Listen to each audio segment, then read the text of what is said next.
Hi guys, this what? ஏய் வாட்ரா பார்த்தா bad words அப்படின்னு நீங்கள் கேட்டிங்கன்னா நான் போகிற ஊர் அப்படி. ஸோ எஸ், நான் இப்போ சென்னைக்கு கிளம்பிட்டேன். இங்கே இன்னைக்கு நம்ம வந்து உட்காந்து பேச போகிறது கிடையாது, ஏன்னா இது ஒரு ட்ராவல் vlog.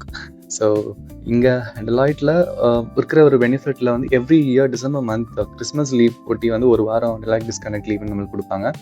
இந்த வாட்டி நம்மளுக்கு அந்த டெலாக் டிஸ்கனெக்டில் வந்து நம்ம இன்னொரு வாரம் எக்ஸ்டெண்ட் பண்ணி மொத்தம் 2 வீக்ஸ்க்கு வந்து லீவ் எடுத்துட்டு சென்னைக்கு கிளம்பிட்டோம். இந்த இடம் மட்டும் பார்க்கும்போது எனக்கு அந்த லைட்டாக அந்த கோயம்போட வைப் கிடச்சிது.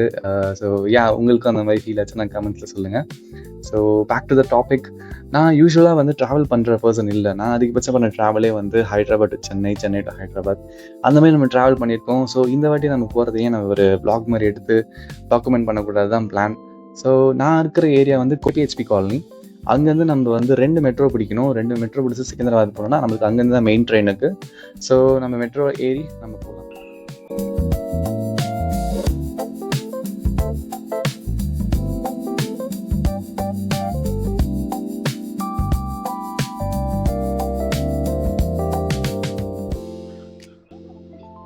இந்த ஊரில் பார்த்தீங்கன்னா மோஸ்ட்டாக காக்கா பார்க்க முடியாது, அதிகமாக புறா கூட்டம் தான் இருக்குது.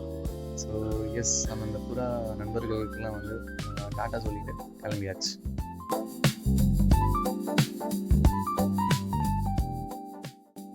ஹைதராபாத்தில் நான் நோட்டீஸ் பண்ண ஒரு விஷயம் வந்து இங்கே மெட்ரோ கனெக்டிவிட்டிலாம் வந்து நல்லாயிருக்கும். எல்லா ஏரியாவுக்கும் ஆக்சசபிள் ஆகிற மாதிரி வந்து எல்லாம் நல்லா ஃபங்க்ஷன் ஆகுது. எதுவுமே அண்டர் கன்ஸ்ட்ரக்ஷன் கிடையாது. ஸோ அது ஒரு சூப்பரான மேட்ரு. ஸோ அப்படியே ஸ்டேஷன்லேருந்து வெளில வந்தால் அங்கே சிக்கந்தராபாத் கிட்ட வந்து பஜார் இருந்துச்சு. ஸோ நம்ம போயிட்டு பார்க்கலான்னு பார்த்துட்டு இருந்தேன். எங்கள் வீட்டில் வந்து பிளாங்கெட் கேட்டிருந்தாங்க. ஸோ அங்கே பார்த்தேன், அவ்வளோ ரொம்ப ப்ரைஸியாக சொன்னேன், அவ்வளோ குவாலிட்டியும் இல்லை. அப்படியே பார்த்து நான் அப்படியே கிளம்பிட்டேன். இங்கே லோக்கல் வெண்டர்ஸ் கிட்ட இருக்கிற ஒரு பேட் ஹேபிட் வந்து என்னன்னா, நம்ம ஒரு பொருள் பார்த்துட்டு வாங்க மட்டும்னா வண்டியாக திட்டுவான். ஸோ மச்சி இவன் தான் ஏன் சமத்தியாக வாங்கியிருக்கான் அந்த டெம்ப்ளேட் மாதிரி. இப்போ நம்மளுக்கு ஒரு டோஸ் வந்துச்சு, அதை வாங்கிட்டு தான் வந்து இங்கே கம்மக்கமாக வந்துட்டு இருக்கேன். நம்ம வந்து 1 மணி நேரத்துக்கு முன்னாடி வந்துட்டோம். ஸோ என்ன பண்ணுறதுன்னு தெரில, உட்காந்துட்டு ஃபோனில் இருக்கிற கேமரா செட்டிங்ஸ்லாம் உட்காந்து நோண்டிட்டு இருந்தேன். அப்புறம் இங்கே பக்கத்தில் ஒரு நண்பர் கிடச்சாரு. அவரும் வந்து நம்ம லைட் தான் தமிழ் தான் ஊருக்கு போயிட்டு இருந்தார். அவங்ககிட்டலாம் பேசிட்டு ட்ரெயின் வந்தவொடனே ஏறி உட்காந்தாச்சு. ஸோ ட்ரெயினில் உட்காந்தவொடனே ஒரு ட்ரெடிஷன்லாம் பண்ணுவோம், நம்ம கால் பண்ணி வீட்டுக்கு ட்ரெயின் கிளம்பிருச்சு அப்படி இப்படின்னு சொல்லிட்டு. அப்புறம் நைட்டு படுத்துட்டேன், ஆனால் எனக்கு தூக்கமே வரல. நான் மோஸ்ட்லி ட்ரெயினில் தூங்க மாட்டேன் ட்ராவல் பண்ணும்போது. சீரீஸ் பார்க்குறது, மூவிஸ் பார்க்குறது, சாங்ஸ்லாம் கேட்டுட்டு அப்படியே போவோம். அந்த விண்டோ பக்கத்தில் உட்காந்து அப்படியே வேடிக்கை பார்த்துட்டு அப்படியே போவோம்.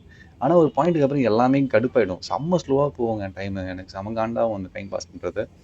அப்படி இப்படின்னு வெளில பார்த்துட்டு இருப்பேன், பாட்டு கேட்டுட்டு இருப்பேன். கேட்ட பாட்டே வந்து லூப்பில் வரும் திரும்பியும். அதுக்கப்புறம் கடைசி 2 மணி நேரம்லாம் இன்னும் காண்டாகும் ஆக்சுவலாக. ஸோ ட்ரெயினில் போகிறவங்களுக்குலாம் அது ரிலேட் ஆகும்னு நினைக்கிறேன். அந்த கிட்ட போனவொடனே, சிட்டி உள்ள போனவொடனே வந்து அங்கே ஃப்ரீக்வன்சி ட்ரெயின் நிறைய இருக்கனால அப்போ ஸ்லோவாக போகும் நம்மளோட ட்ரெயின்லாம். அது மாதிரி ஃபைனலி வந்தாச்சு நம்மளோட ஸ்டேஷன். சென்னை எக்மோர் ஸ்டேஷன் வந்தோம். அங்கேருந்து நம்ம ஃப்ரெண்ட் வெளில வெயிட் பண்ணுறேன்னு சொன்னான் பிக்கப் பண்ணுறதுக்கு. அவன் கண்டிப்பாக டைமுக்கு வரமாட்டான். நம்ம தான் வெளில போயிட்டு நம்ம வெயிட் பண்ணிவிட்டு அவன் வந்தவொடனே ஏறி கிளம்ப வேண்டியதான்.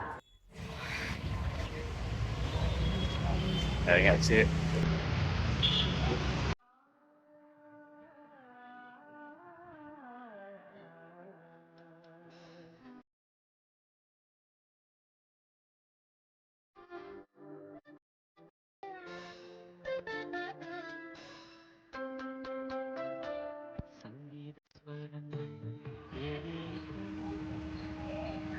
சூப்பர்.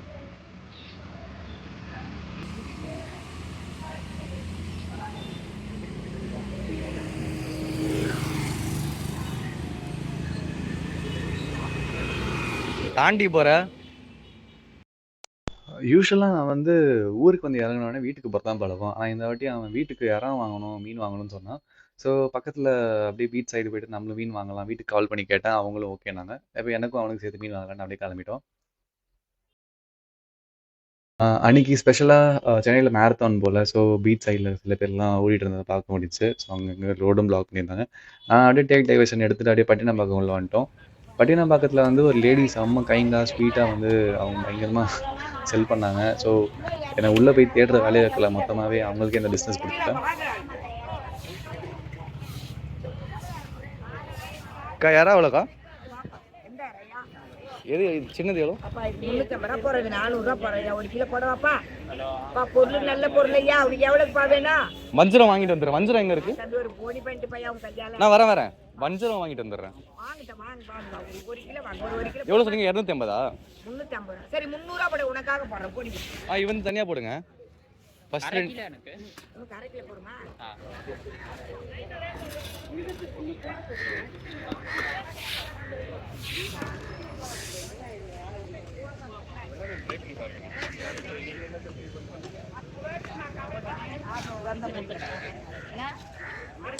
அது மட்டும் இல்லாமல் நான் அப்படியே என் ஃப்ரெண்டுக்கு கால் பண்ணி அவனுக்கும் வேணுமானலாம் கேட்டு அவங்களுக்கு சேர்த்து வாங்கிட்டேன்.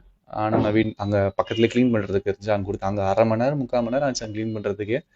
ஸோ வெயிட் பண்ண கேப்பில் நாங்கள் ஹேண்ட் கிரிக்கெட்லாம் ஆடினோம். அங்கேயும் இவர் இருந்தால் கொஞ்சம் டைம் பாஸ் ஆச்சு. ஸோ எஸ், அப்படியே இந்த vlog முடியுது. தேங்க்யூ ஃபார் வாட்சிங் and will see you soon in next video. Until then, signing off. அவ்வளோதான்.